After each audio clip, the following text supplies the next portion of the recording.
బయట వాటికి ఇంట్లో చేసిన వాటికి డిఫరెంట్ అనేది తెలుసుకోవడం చాలా కష్టం అండి.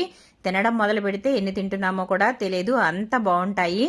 ఈ విధంగా నోట్లో వేసుకుంటే కరిగిపోయే చందమామ బిస్కెట్లు అయితే మీరు కూడా తప్పకుండా ట్రై చేయండి ఫ్రెండ్స్. నాకైతే చాలా బాగా వచ్చాయి బిస్కెట్లు. మరి మీరు కూడా తప్పకుండా ట్రై చేసి మీకు ఏ విధంగా వచ్చాయో నాకు కమెంట్ సెక్షన్లో కమెంట్ పెట్టండి. చూడండి, నేను ఇక్కడ ఒకటి విరగదీసి చూపిస్తున్నాను. చూసారు కదా మనకి ఎంత పర్ఫెక్ట్గా అయితే వచ్చాయో.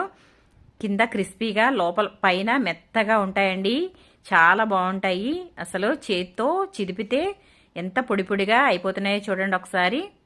చూసారు కదా, ఈ విధంగా మీరు కూడా తప్పకుండా ట్రై చేయండి ఫ్రెండ్స్. మీకు ఏ విధంగా వచ్చిందో నాకు కమెంట్ సెక్షన్లో కమెంట్ పెట్టండి. వీడియో కనుక నచ్చితే లైక్ చేయండి, షేర్ చేయండి, సబ్స్క్రైబ్ చేయండి.